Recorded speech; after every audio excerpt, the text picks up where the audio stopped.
Okay, welcome to all of you in Sanjay Pandey classes. तो my name is Shailendra Dwivedi, I teach physics. तो आज हम लोग mechanical properties of fluids का lecture number 3 पढ़ने जा रहे हैं. तो lecture number 3 mechanical properties of fluids, ठीक है ना. और जिसमें हम लोग सीखेंगे क्या, आज विस्कस फोर्स क्या होता है ना.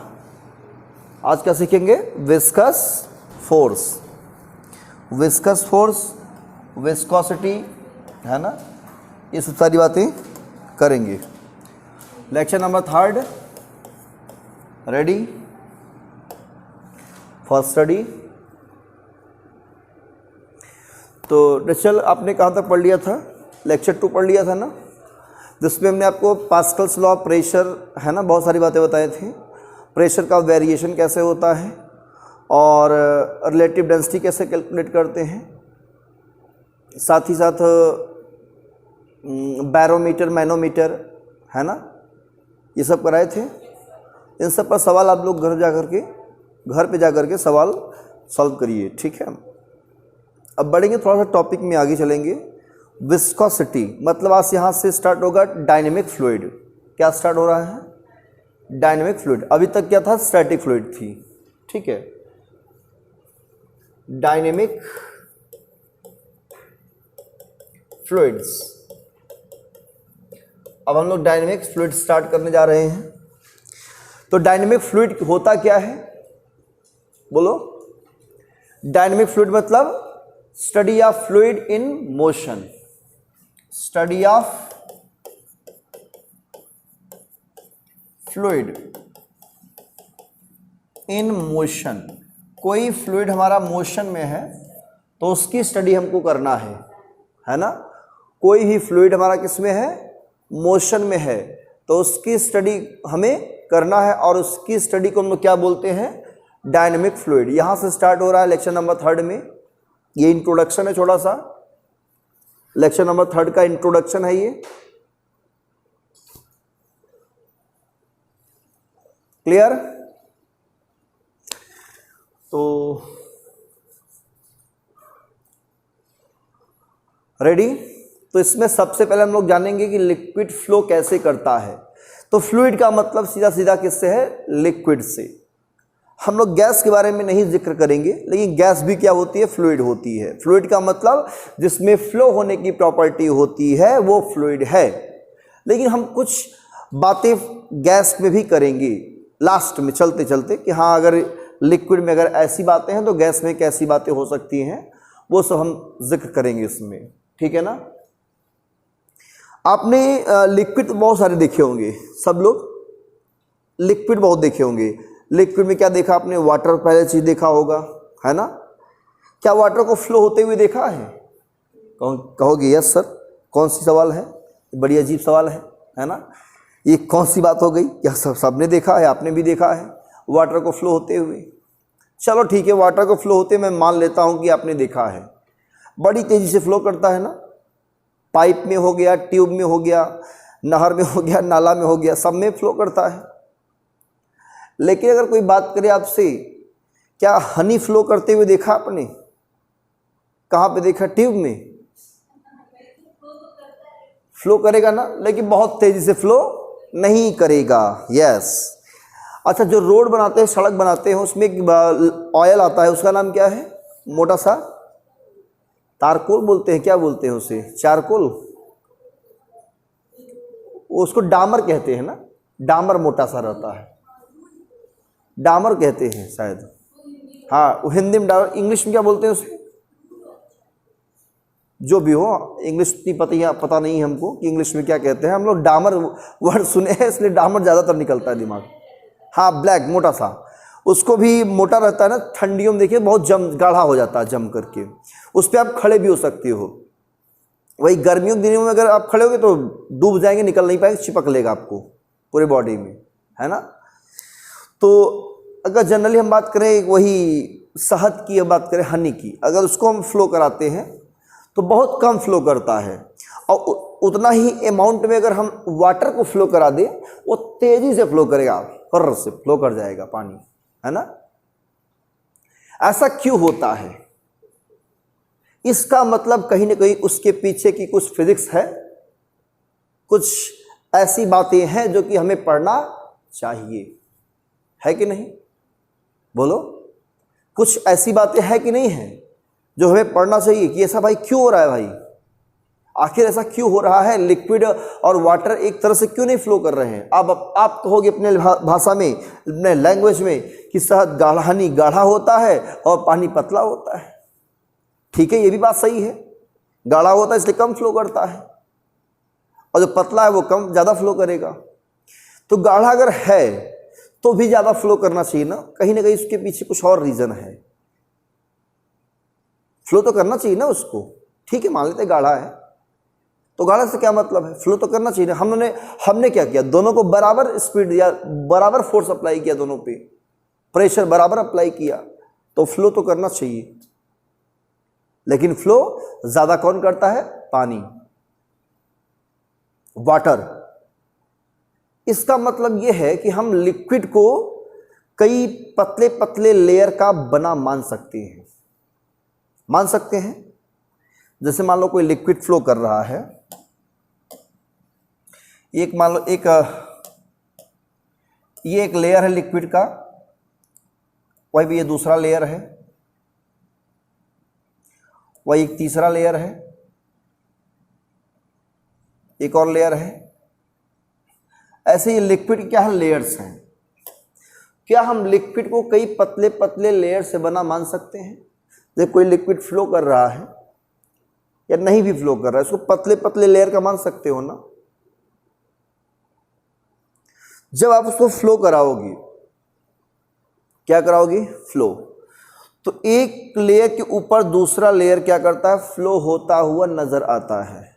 अगर पूरा लिक्विड फ्लो कर रहा है, इसका मतलब एक के ऊपर एक जो दूसरा लेयर है, वो एक लेयर के ऊपर लेयर, ये एक दूसरे के ऊपर क्या कर रहे हैं? फ्लो कर रहे हैं, मतलब मोशन कर रहे हैं।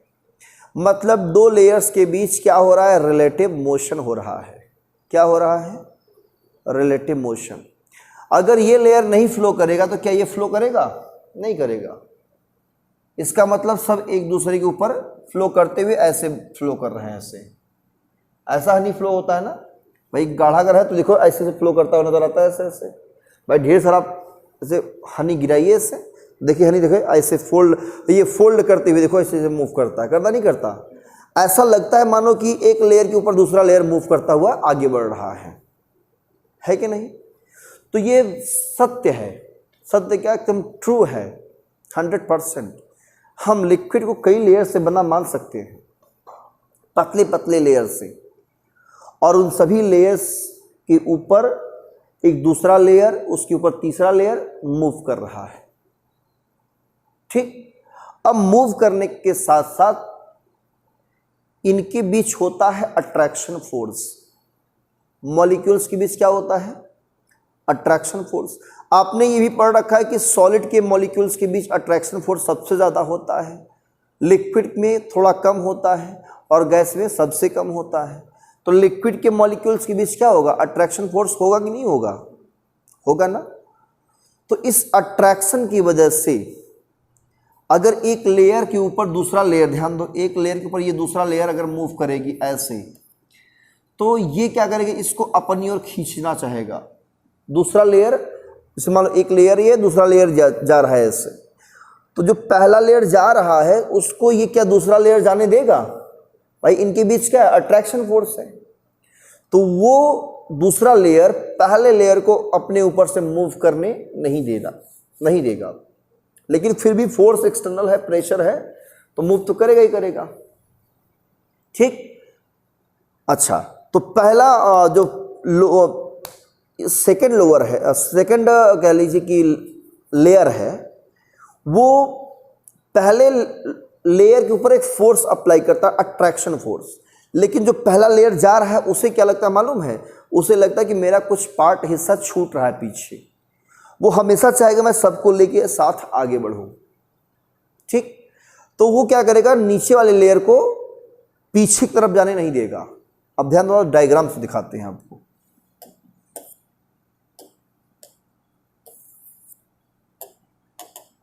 ध्यान दीजिए, मान लो ये है एक लिक्विड का लेयर, ये दूसरा लेयर है, ठीक है। ये लेयर अगर आगे की तरफ मूव करता है तो ये क्या करेगा, इसको आगे की तरफ नहीं जाने देगा, मतलब इस पर क्या करेगा, एक अपोजिंग फोर्स इस डायरेक्शन में अप्लाई करेगा, और इससे क्या लगेगा कि हमें ये हमारा जो लेयर है वो पीछे की तरफ छूटा जा रहा है, तो ये क्या करेगा, इस पर आगे की तरफ फोर्स लगाएगा, पुश करेगा, ठीक है ना, क्या करेगा, आगे की तरफ पुश करेगा। ये क्या कर, इस पर कौन लगाएगा, ये अपोजिट, और इस पर ये वाला इस पर लगाएगा, आगे की तरफ पुश करने की कोशिश करेगा। तो फाइनली होगा क्या कि ये लेयर पहले मूव करेगा, ये लेयर बाद में मूव करेगा, ये लेयर बाद ये भी मूव करेगा और ये भी मूव करेगा, लेकिन पहले कौन जाएगा, ये जाएगा, क्योंकि प्रेशर ये इसका ज़्यादा है, इस पर ज़्यादा पड़ रहा है, ये इसकी स्पीड ज़्यादा है, इसकी स्पीड क्या होगी, कम। ऐसे इसके नीचे वाले की भी क्या होगी, स्पीड और कम, उसके और नीचे वाले की स्पीड और कम। तो अब जब आप टॉप सरफेस से नीचे की तरफ बढ़ोगे लेयर वाइज, तो डिफरेंट लेयर की स्पीड क्या पाओगे, डिफरेंट पाओगे। कब, जब लिक्विड हमारा फ्लो करता रहा होगा तब, उस कंडीशन में, मतलब लिक्विड मोशन की कंडीशन में फ्लो कर रहा है तो टॉप लेयर का जो स्पीड होगा सबसे ज्यादा होगा। किसका सबसे ज्यादा होगा, टॉप वाले लेयर का। और जो सबसे ग्राउंड से सटा होगा उसका वेलोसिटी क्या मानेंगे, जीरो मानेंगे, क्या मानेंगे। और फिर बीच में क्या करेगा, सबका वेरी करता रहेगा लेयर टू लेयर, क्या करेगा, वेरी। क्लियर। जैसे मान लो अगर हम एक लेयर और बना दे यहां पे, ये लेयर, इस लेयर और इस लेयर में किसकी स्पीड ज़्यादा है, तो कहोगे इसकी स्पीड की ज़्यादा है। इसमें और इसमें किसकी ज़्यादा है, कहोगे इसकी ज़्यादा है। इसमें और इसमें किसकी ज़्यादा है स्पीड, इसकी ज़्यादा है। इसका मतलब ये है कि हम लिक्विड के बीच एक क्या लगता है, ड्रैग लगता है। क्या लगता है, ड्रैग। इस ड्रैग को हम लोग कहते हैं विस्कस फोर्स, मतलब एक तरह से ये स्पेशल फ्रिक्शन है। क्या है, फ्रिक्शन। हम लोग फ्रिक्शन वर्ड यूज करते हैं सॉलिड बॉडी के लिए। किसके लिए, हाँ, जब एक सॉलिड बॉडी किसी दूसरे सॉलिड बॉडी के ऊपर, सरफेस के ऊपर क्या होता है, मूव करता है, तो कॉन्टेक्ट सरफेस के बीच क्या लगता है, एक फ्रिक्शन अप्लाई होता है। उसके रिलेटिव मोशन का क्या करता है, वो अपोज करता है, उसे हम लोग कहते हैं फ्रिक्शन। तो यहां पर लिक्विड के लेयर्स के बीच क्या लगेगा, ड्रैग लगता है, अपोजिंग फोर्स। इस अपोजिंग फोर्स को हम लोग फ्रिक्शन नाम नहीं देंगे। क्या नाम नहीं देंगे, फ्रिक्शन नाम नहीं देंगे, हम क्या नाम देंगे, विस्कस फोर्स। और इसी विस्कस फोर्स की वजह से क्या होता है, जिसमें विस्कस फोर्स ज्यादा अप्लाई होगा उसकी वो कम फ्लो करेगा, और जिसमें विस्कस फोर्स कम अप्लाई होगा वो क्या करेगा, ज्यादा फ्लो करेगा। कम अप्लाई होगा ज्यादा फ्लो करेगा, ज्यादा अप्लाई होगा तो कम फ्लो करेगा। तो हम कह सकते हैं क्या कि जो हनी है उसका विस्कस फोर्स उस पर ज्यादा अप्लाई हो रहा है ना, बोलो। इसलिए हनी की विस्कोसिटी क्या बताएंगे, ज्यादा बताएंगे। क्लियर। तो इसी के साथ हमारा टॉपिक स्टार्ट होता है विस्कस फोर्स एंड विस्कोसिटी। क्या हेडिंग बनेगा, विस्कस फोर्स एंड विस्कोसिटी। डालिए हेडिंग। और इसमें हम आपको लेयर्स दिखा रहे हैं।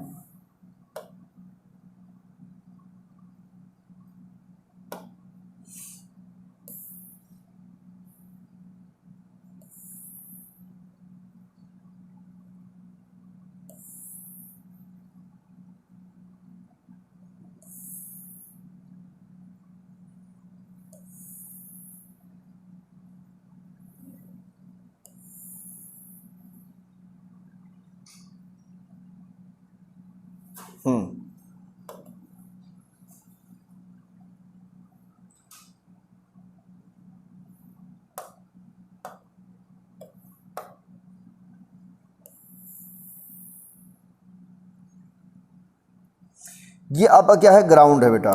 ये क्या है, ग्राउंड। ठीक है। ऊपर क्या होता है, सर स्पीड इंक्रीज होती है, v क्या होता है, इंक्रीजेस। ठीक है, v क्या होता है, इंक्रीज करता है। तो जैसे जब एक लेयर के ऊपर दूसरा लेयर क्या करता है, मूव करता है, तो इसमें एक क्या आता है, ड्रैग आता है। ठीक है, लिक्विड है क्या कर रही है, फ्लो कर रही है, फ्लो ऑफ लिक्विड, और यह है विस्कस फोर्स। ठीक है, तो ये लिक्विड के लेयर्स हैं, इसमें स्पीड क्या होती है, इंक्रीज करती जाती है। ठीक है ना, और इस लेयर्स में जो वेलोसिटी में इंक्रीज आती है उस डिस्टेंस के साथ, मतलब इस लेयर के बीच का क्या होगा, कुछ डिस्टेंस मानेंगे, वेरी स्मॉल डिस्टेंस, तो डिस्टेंस के साथ क्या रहा है, वेलोसिटी में एक ग्रेड आ रहा है। डिस्टेंस के साथ वेलोसिटी में क्या रहा है, ग्रेड। ग्रेड का मतलब वेलोसिटी इंक्रीज कर रही है। तो डिस्टेंस के साथ जो वेलोसिटी में चेंजेस आता है उसे कहते हैं वेलोसिटी ग्रेडियंट। क्या कहते हैं, तो कोई पूछे आपसे व्हाट इज विस्कोसिटी, तो डायग्राम बना लिया आपने। तो it is the property of liquid, it is the property, diagram बना लीजिए, property of liquid by which, ये लिक्विड की ही प्रॉपर्टी है, किसी और की नहीं है। किसकी प्रॉपर्टी है ये, हाँ, it is the property of liquid by which liquid opposes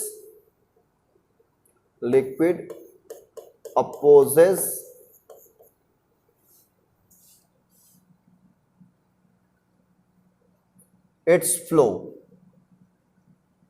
possess its flow, ये अपने फ्लो होने क्या करता है, अपोज करता है। ठीक है ना, लिक्विड अपोजिट इट्स फ्लो, ये अपने फ्लो होने का क्या करता है, अपोज करता है। ठीक है ना, यही है विस्कोसिटी। ठीक है,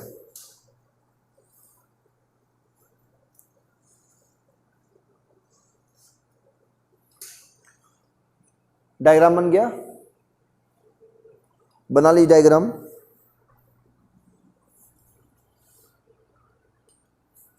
तो समझिए अब यहां से, तो हम लिक्विड को कई लेयर्स का बना हुआ मान सकते हैं, और जो टॉप वाला लेयर होता है उसका स्पीड सबसे मैक्सिमम होता है, कब, जब ये फ्लो करता होता है। और कई लेयर्स से बना है तो हम दो लेयर्स के बीच क्या होगा, अट्रैक्शन फोर्स होता है। क्या होता है, अट्रैक्शन फोर्स। इस वजह से फ्लो के दौरान जब लिक्विड फ्लो करता है तो लेयर्स के बीच क्या होता है, एक स्ट्रेचपन आ जाता है, तनाव आ जाता है, खिंचाव। क्लियर, तो जो टॉप लेयर रहेगा वो पहले फ्लो करेगा, मतलब उसकी स्पीड ज़्यादा है, उसके नीचे वाले की स्पीड क्या होती है, कम है, उससे नीचे वाले की और कम है, उससे नीचे और कम, उससे नीचे और कम। जो ग्राउंड से कांटेक्ट में उसका सबसे कम होता है, मिनिमम होता है, और उसे हम लोग जीरो मान लेते हैं। क्या मान लेते हैं, जीरो, अदर लेयर के रिस्पेक्ट में। तो देखो हम इसको, इसलिए इसको छोटी एरो बनाए हैं, इसकी बड़ी एरो, उससे बड़ी, इससे बड़ी, इससे बड़ी, सबसे बड़ी। ये जो एरो की साइज बढ़ती जा रही है, इसका मतलब वेलोसिटी क्या हो रहा है, इंक्रीज कर रहा है। क्लियर हुआ। तो इसमें एक टर्म निकल के आता है, क्या निकल के आता है, टर्म। जैसे कि हमें मान लो कि यहाँ का स्पीड v है, तो इसका थोड़ा ज़्यादा क्या होगा, v प्लस dv होगा। ठीक है ना, अगर इस वाले लेयर का स्पीड कितना है v, तो उसके ऊपर वाले का थोड़ा सा क्या होगा, ज़्यादा होगा, कितना, dv, तो v प्लस dv। और दोनों लेयर के बीच का डिस्टेंस अगर हम dx मान ले, क्या मान ले, dx, लेयर्स के बीच का डिस्टेंस क्या मान ले, dx, तो डिस्टेंस के साथ जो वेलोसिटी में ग्रेड आ रहा है, ग्रेड का मतलब वेलोसिटी इंक्रीज कर रहा है ना, डिस्टेंस आप जैसे जैसे आप बढ़ोगे लेयर ऊपर की तरफ, वेलोसिटी क्या हो रहा है, इंक्रीज कर रहा है, तो हम कहेंगे ग्रेड आ रहा है। इसे कहते हैं वेलोसिटी ग्रेडियंट। क्या कहते हैं, तो वेलोसिटी ग्रेडियंट का एक फार्मूला बन जाएगा, वेलोसिटी ग्रेडियंट, वेलोसिटी ग्रेडियंट क्या होगा, dv बाई dx, क्या हो जाएगा, dv बाई dx। ये वेलोसिटी ग्रेडियंट का फार्मूला क्या हो गया, नोट कर लीजिए इसको, है ना, velocity gradient dv by dx, ये फार्मूला होता है। ठीक है,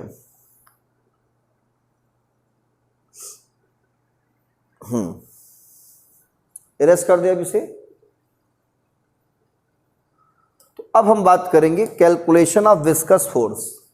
तो विस्कस फोर्स क्या है? एक अपोजिंग फोर्स है, एक ड्रैग है ना, जो दो लेयर्स के बीच रिलेटिव मोशन को क्या करेगा? अपोज करता है। तो viscous force is an opposing force which opposes the relative motion between the two layers. ठीक है ना, और ये लेयर्स के बीच वर्क करेगा, टेंजेंशियली वर्क करता है। कैसा वर्क करता है ये? टेंजेंशियली। क्लियर?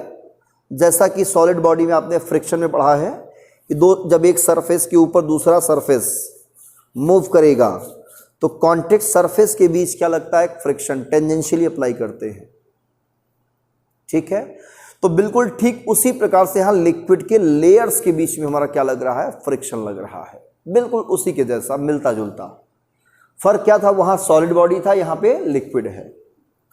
तो यह है विस्कोसिटी और विस्कस फोर्स का इंट्रोडक्शन। यहां से शुरुआत होती है विस्कोसिटी की, मतलब लिक्विड फ्लो कर रहा है, तो कौन ज़्यादा फ्लो कर रहा है, कौन कम फ्लो कर रहा है, उसका रीज़न क्या है?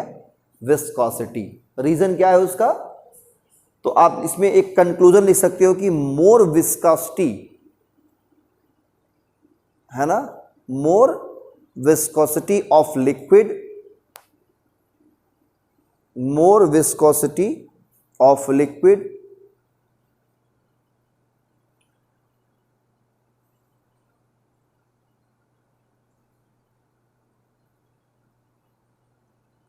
comma flow very less, flow very less। ज़्यादा विस्कोसिटी है लिक्विड का तो बहुत कम फ्लो करता है ना, बहुत कम फ्लो करता है। क्लियर? अब हम विस्कस फोर्स का कैलकुलेशन करने जा रहे हैं। क्या करने जा रहे हैं? कैलकुलेशन। तो डाल दो heading calculation of viscous force. Calculation of viscous force, calculation of viscous force.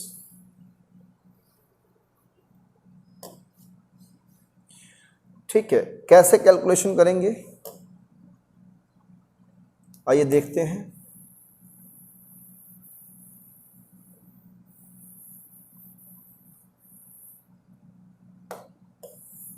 Calculation,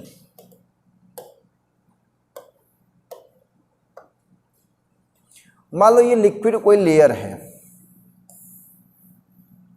क्या है? लेयर।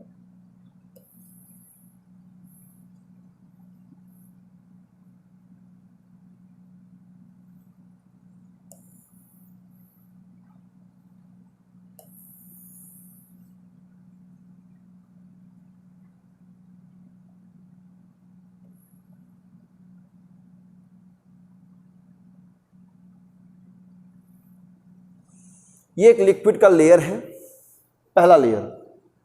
ठीक है, और एक और लेयर है यहां पे,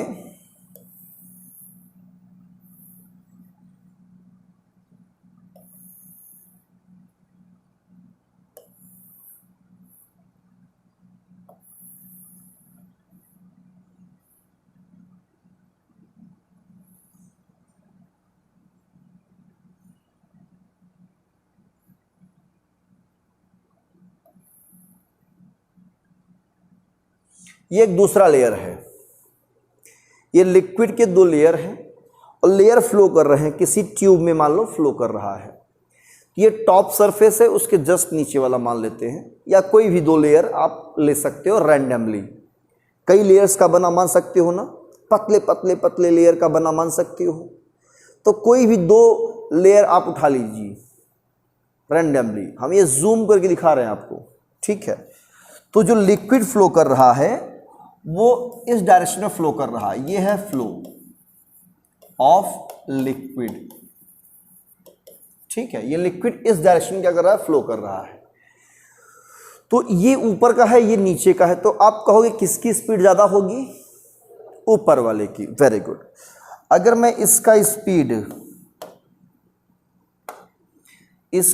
में मान लेता हूं, इधर कितना है, v है, इसका स्पीड क्या होगा, थोड़ा सा ज्यादा होगा।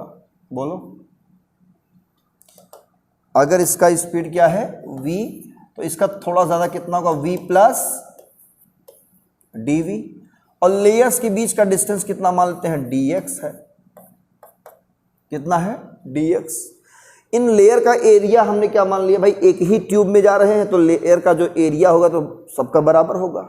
बोलो, इस लेयर का जो एरिया होगा क्या होगा, मान लो कोई सी पतली सी नाली है, उसमें कोई लिक्विड फ्लो कर रहा है, तो सबका जो एरिया लेयर क्या होगा, बराबर होगा ना। तो इसका एरिया हमने क्या मान लिया, एरिया कैपिटल ए लेट कर लिया। तो अब बताओ विस्कस फोर्स किधर एक्ट होगा, ये लेयर इसके ऊपर मूव कर रहा है तो विस्कस फोर्स किधर लगेगा, इस डायरेक्शन में हमारा क्या होगा,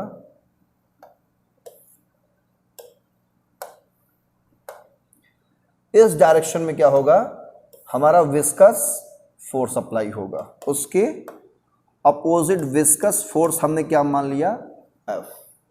तो F विस्कस फोर्स इसके लेयर के बीच लगेगा, टेंजेंशियली लगेगा और अपोजिट लगेगा। क्लियर। तो ये F किस पर डिपेंड है, ये बाई एक्सपेरिमेंटली देखा गया।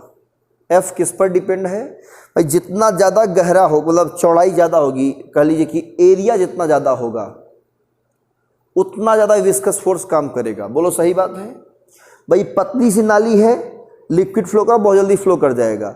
वही लिक्विड को इतनी बड़ी नाली में फ्लो कराओ, धीरे धीरे आराम से फ्लो करेगा। कौन सा गर्ज है उसका जाने का, आराम आराम जाएगा, वो बहुत धीरे धीरे फ्लो करेगा, है कि नहीं। मतलब एरिया बढ़ गया तो धीरे फ्लो करने मतलब क्या है, विस्कस फोर्स बढ़ गया। क्या बढ़ गया, हाँ, एरिया बढ़ जाने पर, सरफेस एरिया बढ़ने पर विस्कस फोर्स क्या होता है, उसको कम कर देते हैं ना, तो विस्कस फोर्स कम हो जाता है, हटता नहीं है, कम हो जाता है। तो अभी कहते हैं ना, अभी जो हनी होती है, अभी आप ऐसे गिराएंगे किसी सीसी से, बॉटल से, तो उसका एरिया जो सरफेस एरिया उससे बहुत जल्दी गिरता है। वही बड़े से उससे गिराइए तो बहुत धीरे धीरे गिरता है। मतलब वहाँ पे क्या है, विस्कस फोर्स ज़्यादा है। तो कहीं ना कहीं एरिया बढ़ने पर विस्कस फोर्स क्या होगा, ज़्यादा होगा, अपोजिंग फोर्स ज़्यादा होगा, अपोज ज़्यादा करेगा। क्लियर। तो हम कह सकते हैं जो विस्कस फोर्स है, बाई एक्सपेरिमेंटली, आप लोग डायग्राम बना सकते हो, by experimentally viscous force F proportional to area और F प्रोपोर्शनल टू वेलोसिटी में जो ग्रेड आ रहा है उस पर डिपेंड करता है, मतलब dv बाई dx पे डिपेंड करता है। यही है कंक्लूजन, नोट कर लीजिए।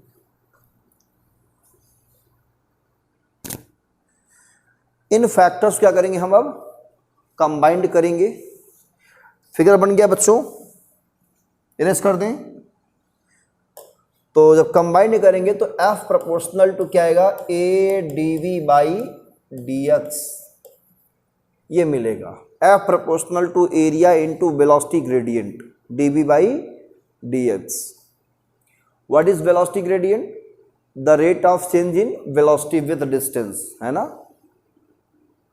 क्लियर। डिस्टेंस साथ जो वेलोसिटी में चेंजेस आता है उसी को हम लोग वेलोसिटी ग्रेडियंट कहते हैं। क्लियर। तो F proportional to a dv by dx, और इसे हम क्या करेंगे, इक्वल करेंगे। प्रोपोर्शनल को जब इक्वल करते हैं एक कांस्टेंट लेते हैं, है ना।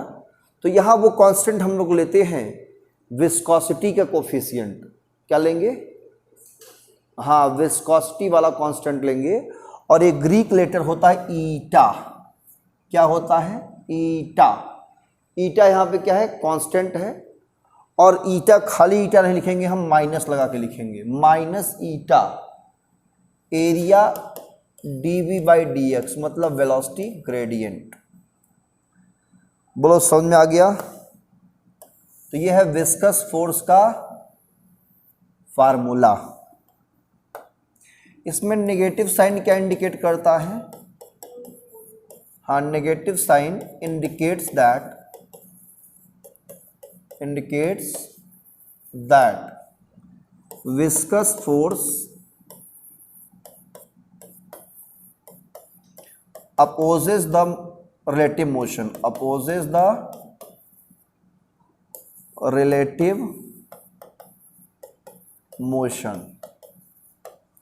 विस्कस फोर्स क्या करता है? रिलेटिव मोशन को अपोज करता है, इसलिए नेगेटिव साइन लगा दिया गया है। इसमें ईटा क्या है?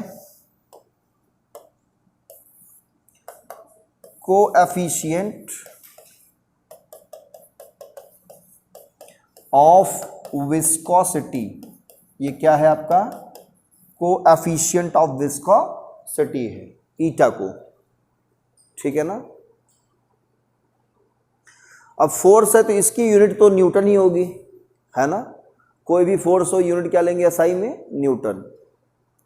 एरिया है तो मीटर स्क्वायर ही लेंगे, और वेलोसिटी का तो मीटर पर सेकंड ही लेंगे, और डिस्टेंस का मीटर लेंगे।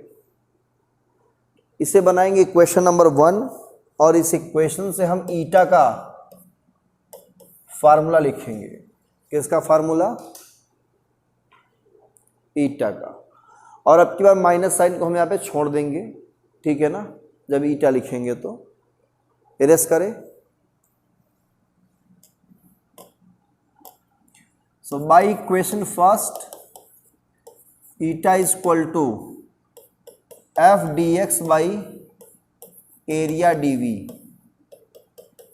ये ईटा का फार्मूला बन गया, और इससे आप इसकी एसआई यूनिट लिख सकते हो और सीजीएस यूनिट लिख सकते हो। तो एसआई यूनिट ऑफ ईटा इसका न्यूटन, इसका metre upon metre square into metre per second, है ना। मीटर से मीटर कैंसिल, ऊपर जाएगा ये newton second upon metre square. बोलो क्लियर? Newton second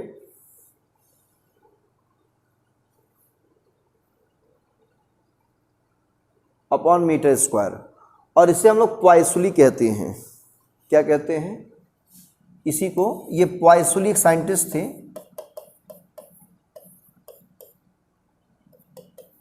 पॉइसुली। स्पेलिंग यही है कि कुछ और स्पेलिंग है?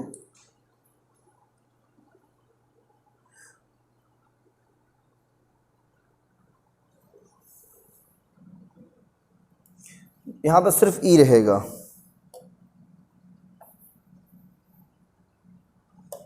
पॉइसुली, ठीक है ना। न्यूटन सेकेंड को हम लोग क्या कहते हैं? पॉइसुली। और इसे शॉर्ट में डेका पॉइस भी लिख देते हैं। क्या लिखते हैं? डेका पॉइस। ये भी आप इसे पढ़ सकते हो। और सीजीएस यूनिट क्या होती है इसकी? क्या बनेगी सीजीएस यूनिट? ये बहुत फेमस यूनिट है इसकी, सीजीएस यूनिट ऑफ ईटा। इसकी होती है पॉइस। क्या होती है? पॉइस। और 1 डेका पॉइस इक्वल टू होता है 10 poise. Deka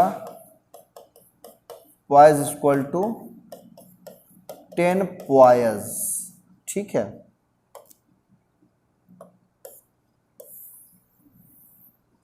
one deca poise equal to 10 poise. ये होता है हमारा कोएफिशिएंट ऑफ विस्कोसिटी ईटा की वैल्यू और इसके यूनिट।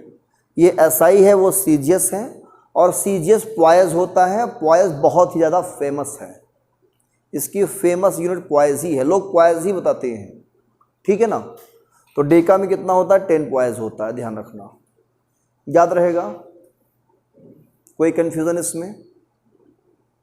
चलिए आगे बढ़े। अब इसमें हम एक लॉ पढ़ेंगे, विस्कस फोर्स के लिए ही लॉ है। किसके लिए है? विस्कस फोर्स के लिए लॉ है। उसका नाम है Stokes law, STOKE', Stokes law. तो हेडिंग रहेगा स्टोक्स लॉ। Stokes law. क्या होता है स्टोक्स लॉ?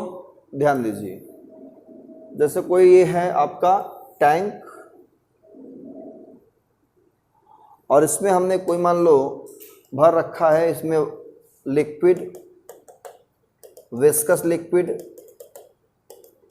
ठीक है, विस्कस लिक्विड भर रखा है और इस लिक्विड में मान लो कोई स्फेरिकल बॉडी, कोई स्फेरिकल बॉडी, ये मान लो स्फेरिकल बॉडी है,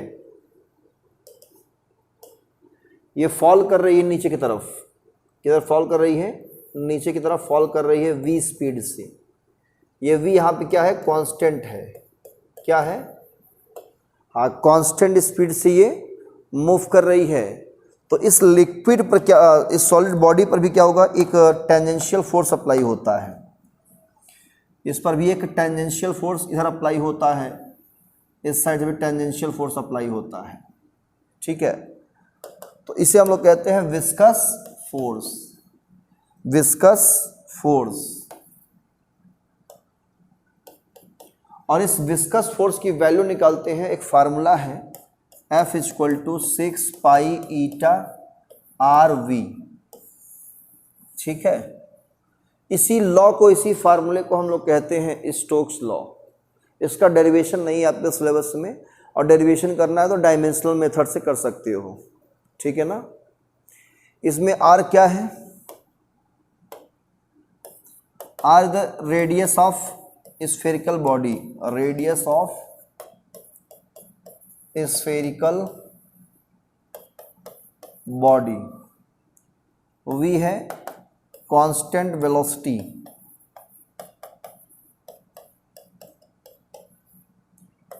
ऑफ बॉडी। ईटा क्या है? कोएफिशिएंट ऑफ विस्कोसिटी,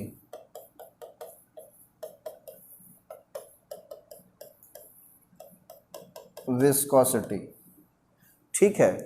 तो इसी लॉ को हम लोग कहते हैं क्या? Stokes law. फार्मूला याद रखना, F = 6 पाई ईटा RV। इसी फार्मूले को हम लोग क्या कहेंगे? Stokes law. क्लियर? तो स्टोक्स लॉ याद रहेगा, ये constant velocity of the body है। तो जब कोई स्फेरिकल बॉडी ड्रॉप करती है, किसी मूव करेगी कांस्टेंट स्पीड से, कांस्टेंट वेलोसिटी से, तो उस पर विस्कस फोर्स कितना लगता है वो दिया है इन्होंने। अच्छा, क्या ईटा का डायमेंशनल फार्मूला लिख सकते हो आप लोग? ईटा का डायमेंशनल फार्मूला बोलो।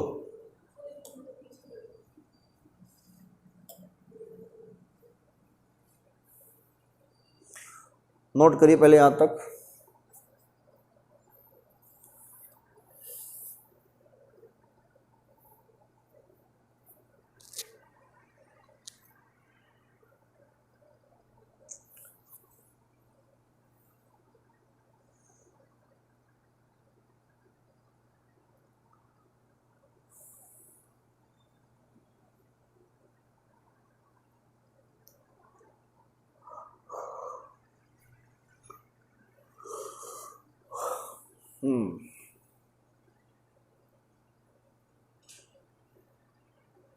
हो गया।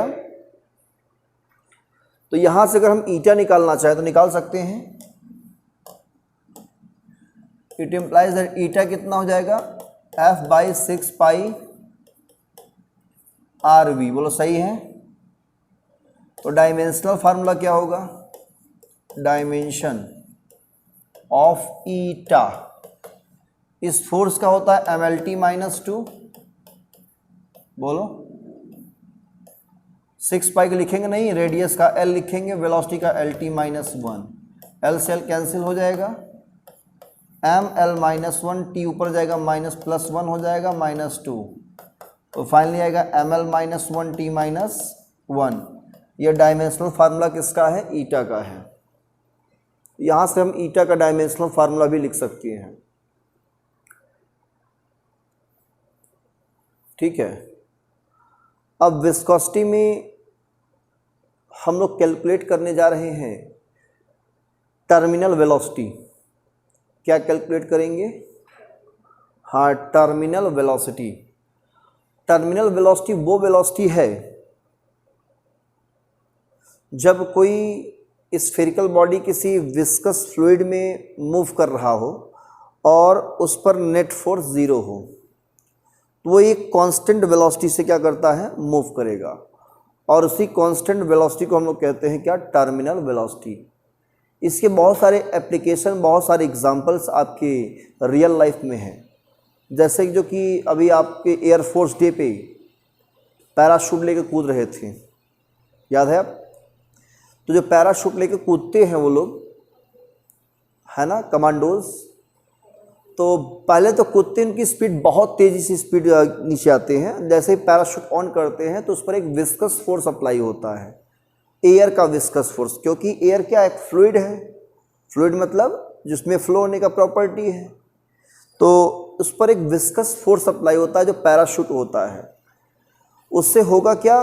उसका वेट तो नीचे की तरफ है, वेट कारण उसमें एक्सेलरेशन भी है, फोर्स नीचे की तरफ है, लेकिन वो विस्कस फोर्स से धीरे धीरे क्या होगा, उस पर एक टाइम ऐसा आएगा कि विस्कस फोर्स और उसका वेट दोनों इक्वल होंगे और अपोजिट होते हैं।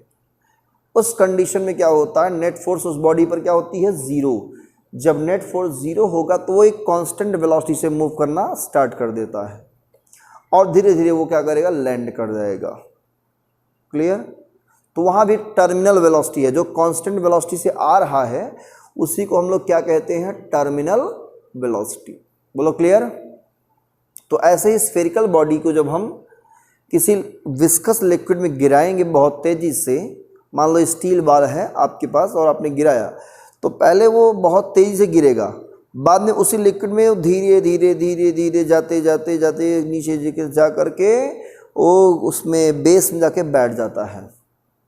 क्लियर? इसका मतलब उस पर क्या लगता है? विस्कस फोर्स ऊपर की तरफ, और साथ में बोयांट फोर्स भी है क्योंकि लिक्विड है। अब थ्रस्ट भी अप्लाई होगा, वेट उसका नीचे की तरफ रहेगा, मतलब किसी ऐसा पॉइंट आएगा जहां पे नेट फोर्स क्या होता है? ज़ीरो। तो उस समय जो वेलोसिटी होगी उसकी क्या होगी? Terminal velocity. तो डेफिनेशन आप लिख सकते हो क्या? When a body moves in a viscous liquid, body moves in a viscous liquid और फ्लूइड,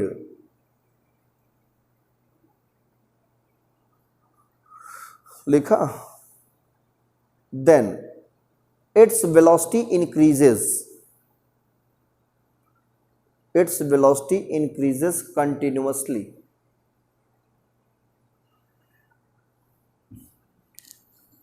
ठीक है, velocity increases continuously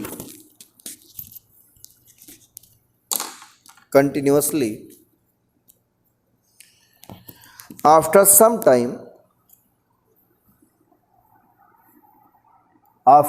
time net force on the body becomes zero,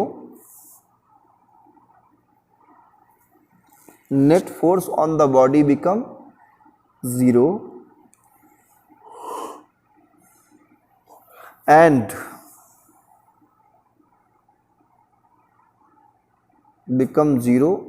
and body attains a constant velocity, body attains, attain मतलब प्राप्त करता है, attains a constant velocity,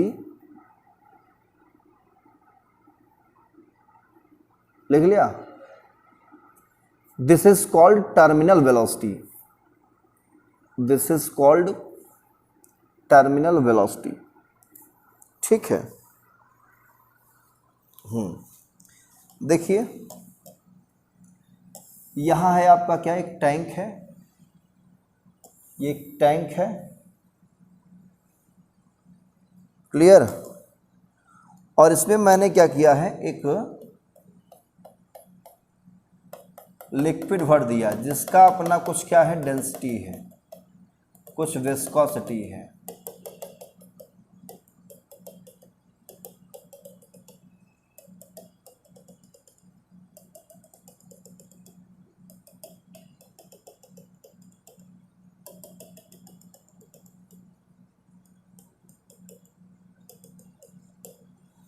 देखो ये कोई मान लेते हैं हमारे पास एक स्टील बॉल है, स्टील बॉल यहाँ पे है छोटा सा, जिसका मास क्या है,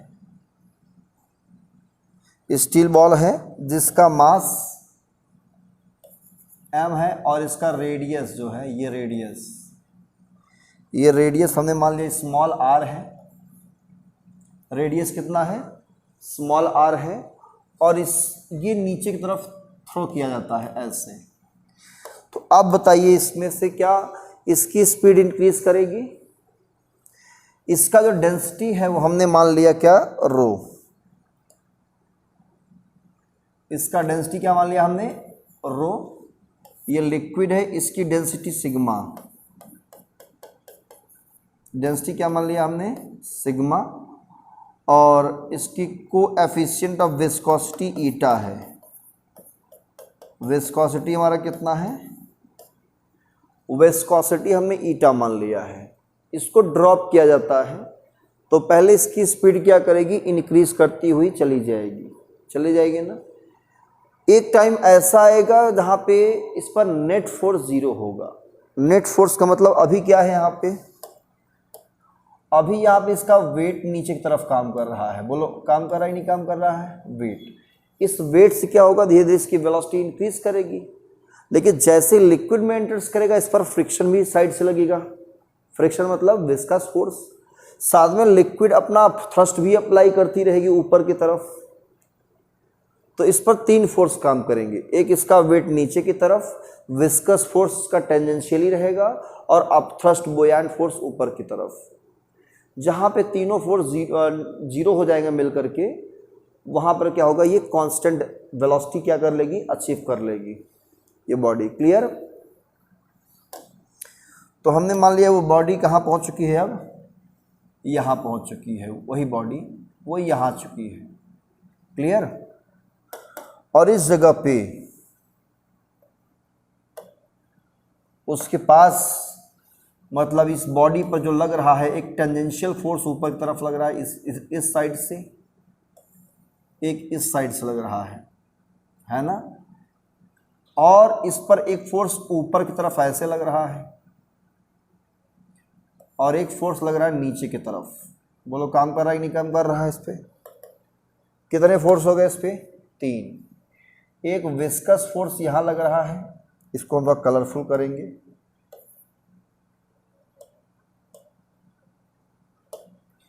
यह है विस्कस फोर्स आपका F, ठीक है। यह है अपथ्रस्ट, और यह है वेट। कितने फोर्स काम कर रहा है? 3 फोर्स। तो अगर यहाँ पे नेट फोर्स 0 में मान लेता हूँ, क्या मान लेता हूँ, नेट फोर्स 0 है, तो ये कांस्टेंट वेलोसिटी से ट्रेवल करेगी। ये एक कांस्टेंट वेलोसिटी v से ट्रेवल कर रही है, ठीक है, जा रही है। इस केस में इस पे क्या है, नेट फोर्स 0 है। नेट फोर्स क्या है इसमें? 0। तो नेट फोर्स कैसे निकालते हैं? अब थ्रस्ट ऊपर है, विस्कस फोर्स भी ऊपर है, और W नीचे की तरफ है, तो इसको माइनस में लेके बराबर क्या कर देंगे, 0। भाई दोनों सेम डायरेक्शन में इसका प्लस लेंगे, ये W अपोजिट है तो माइनस लेंगे, सबको जोड़ के बराबर क्या कर देंगे, 0। इस माइनस वाले को उधर ट्रांसफर कर देंगे, ये अच्छा नहीं लग रहा है यहाँ पे। U plus F equal to W। अब W निकालेंगे कैसे? ये होगा मास इंटू ग्रेविटी से mg। और इसका मास कैसे निकालेंगे? अगर रेडियस r है तो वॉल्यूम भी होगा, तो वॉल्यूम इंटू डेंसिटी। डेंसिटी कितना मान लेते हैं, सिग्मा रो है डेंसिटी, इसका ऑलरेडी कह रहा है। डेंसिटी कितना रो है, और जी, वी रो जी। अब थ्रस्ट कितना होगा? अब थ्रस्ट कहेंगे इसके द्वारा जो लिक्विड यहाँ से हटेगा उसके वेट के बराबर होगा, मतलब ये होगा weight of liquid displaced, weight of liquid displaced, जो लिक्विड हटा है वहाँ से, तो इसके वॉल्यूम के बराबर लिक्विड हटेगा वहाँ पे। किसके वॉल्यूम के बराबर? इस बॉडी के वॉल्यूम के बराबर क्या होगा? लिक्विड वहाँ से हट जाएगा। तो इसका वॉल्यूम कितना है? v है, तो इसका भी वॉल्यूम v हो जाएगा। डेंसिटी की लिक्विड कितना है? सिग्मा है, तो v सिग्मा। ये मास ऑफ लिक्विड डिस्प्लेस आ गया, इसमें g का मल्टीप्लाई कर देंगे, वेट ऑफ लिक्विड डिस्प्लेस मिल गया। बोलो क्लियर है? ये v सिग्मा जी समझ में आ रहा कैसे आया? बोलो रेचल, v सिग्मा जी कैसे आया? v सिग्मा क्या है? मास है भाई। लिक्विड कैसे निकालेंगे? लिक्विड का वेट, लिक्विड का वेट निकालेंगे m-g, ऐसे निकालेंगे ना। बोलो वेट ऑफ लिक्विड डिस्प्लेस, यही होता है ना अपथ्रस्ट बुयांट फोर्स। तो कैसे निकालेंगे? Weight of liquid displaced. तो वेट कैसे निकालोगे? mg से। तो यहाँ हमने m' मान लिया लिक्विड का वेट, मास, और g क्या है? ग्रेविटी है। मास कैसे निकालेंगे? Volume into density. तो डेंसिटी कितना माने हैं? सिग्मा। इसका वॉल्यूम कितना होगा लिक्विड का? जितना बॉडी का वॉल्यूम है उतना ही पानी हटेगा ना वॉल्यूम। तो वॉल्यूम इंटू सिग्मा इंटू जी, ये अपथ्रस्ट आ गया है ना। तो ये दोनों वैल्यू कहाँ पुट कर देंगे? फर्स्ट में। और विस्कस फोर्स का फार्मूला पता है 6 पाई ईटा आर वी होता है। ये तीनों फार्मूला कहाँ पुट करेंगे? तीनों वैल्यू फर्स्ट में। नोट कर लीजिए यहाँ तक। By equation first, upthrust plus मतलब v sigma g plus 6 pi eta R V equal to V rho g, है ना। ट्रांसफर करेंगे तो 6 pi eta R V rho g minus V sigma g, V sigma g. क्या करेंगे? 6 pi eta R we, इसमें से we ji common ले लेंगे, रो माइनस सिग्मा। वॉल्यूम कितना होता है स्फेरिकल बॉडी का? 4/3 पाई आर क्यूब। तो 6 pi eta R V 4/3 pi R cube g rho minus sigma. Pi से पाई तो मर जाएगा, एक आर से एक आर कट जाएगा, यहाँ पे स्क्वायर बचेगा। ये 2 2 जा 4, 8 3 2 जा 6 हो जाएगा। इस साइड इरेज कर दें, नोट कर लीजिए। 2 2 जा 4 कट जाएगा वहाँ पे, और 3 2 जा 6 यहाँ कट जाएगा। पाई से पाई कैंसिल, एक आर से एक आर कैंसिल होगा, वहाँ पे आर स्क्वायर बचेगा।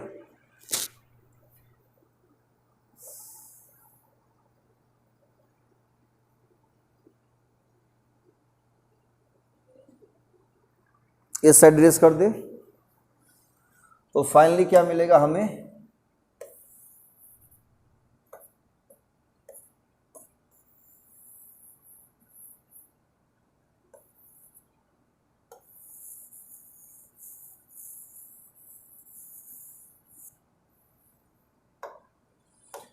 हमें मिलेगा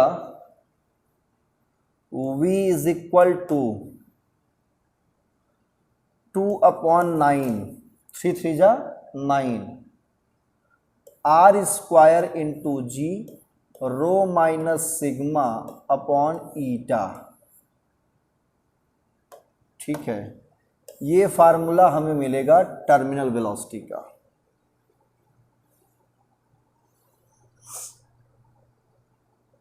किसका फार्मूला है ये?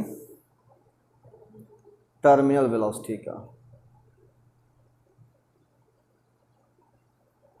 ठीक है, तो v equal to 2/9 r square g rho minus sigma by eta. बोलो याद रहेगा टर्मिनल वेलोसिटी का फार्मूला?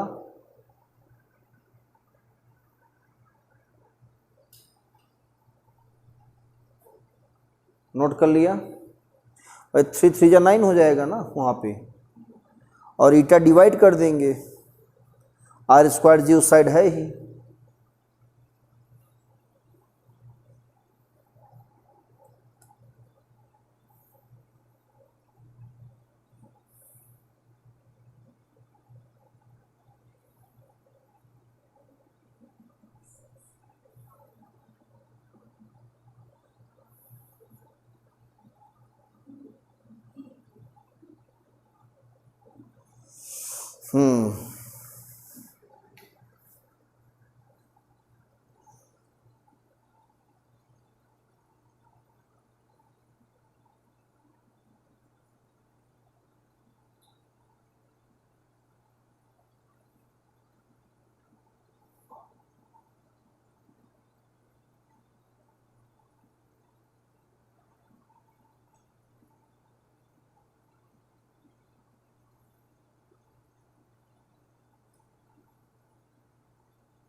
नोट कर लिया।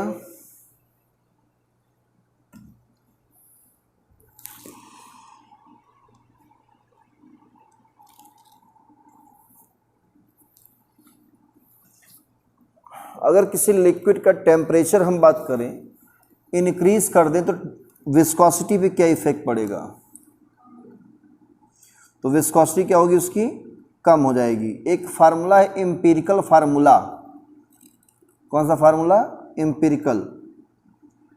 उन्होंने विस्कोसिटी के लिए रिलेशन दिया था eta T equal to eta nought upon 1 plus alpha T plus beta T square, ठीक है।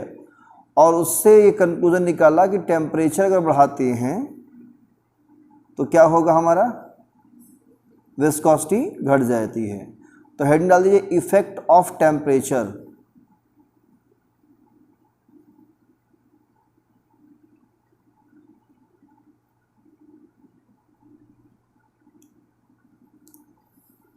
इफेक्ट ऑफ टेम्परेचर, इसमें फर्स्ट नंबर लिखना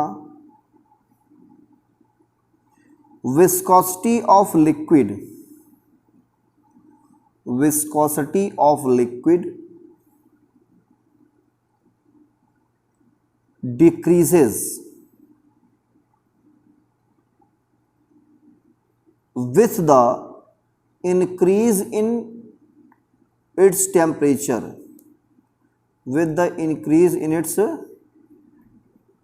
temperature।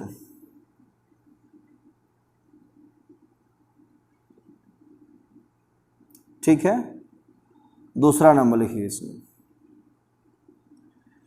Viscosity of gases,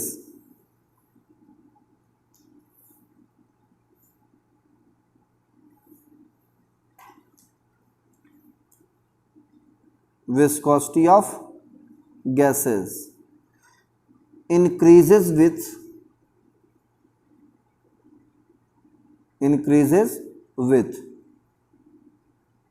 its temperature।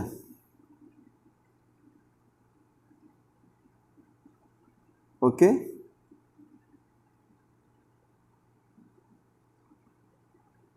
Done.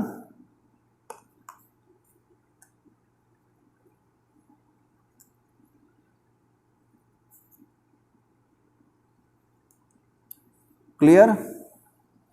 तो विस्कोसिटी क्या होगा इसका? हाँ, गैस की विस्कोसिटी बढ़ जाएगी। ऐसा क्यों होता है मालूम है? गैस के जो मॉलिक्यूल्स होते हैं वो रैंडमली मूव करते रहते हैं। क्या करते रहते हैं? मूव। टेम्परेचर बढ़ाएंगे तो उसकी काइनेटिक एनर्जी और बढ़ जाती है, जिससे क्या होगा, वो और तेजी से मूव करेंगे, ठीक है ना। और विस्कोसिटी क्या करेंगे, और ज़्यादा विस्कस फोर्स मतलब अप्लाई करने की कोशिश करेंगे वो। और जिसके पास एनर्जी ज़्यादा होगी तो क्या करेगा, वो विस्कस फोर्स ज़्यादा अप्लाई करेगा, है ना। और इनके मॉलिक्यूल्स के बीच क्या होता है, अट्रैक्शन ज़्यादा होता है। किसके बीच? लिक्विड के। टेम्परेचर बढ़ाओ, काइनेटिक एनर्जी क्या होगी, इंक्रीज करेंगे और ज़्यादा मोशन करेंगे वो, तो वो फ्लो करेगा तो उसकी क्या हुई, विस्कोसिटी घट गई, ठीक है ना। और गैसेस में क्या होता है, डिफ्यूजन होता है, बस यही फर्क है। तो लिक्विड के विस्कोसिटी टेम्परेचर बढ़ने पर क्या होती है, घटती है, और गैसेस की बढ़ने पर बढ़ती है, यही है। क्लियर? तो ये था विस्कोसिटी के बारे में। अब हम लोग पढ़ेंगे टाइप्स ऑफ फ्लो, किस तरह से लिक्विड फ्लो करता है, कितने टाइप होते हैं फ्लो के, और उसमें एक टॉपिक निकल के आता है क्रिटिकल वेलोसिटी। तो ये हम पढ़ेंगे नेक्स्ट लेक्चर में। तो आज के लेक्चर में सिर्फ इतना ही, ठीक है। अब एक दो क्वेश्चन आप लोग कर सकते हैं, इस पर दे देते हैं, ठीक है, कैसे सवाल आ सकते हैं। तो चलिए शुरुआत करते हैं, तब तक आज पढ़िए। आज के इस लेक्चर में इतना ही, ये 3rd लेक्चर है ना, अब 4th लेक्चर में बात करेंगे इसके आगे, ठीक है। Thank you.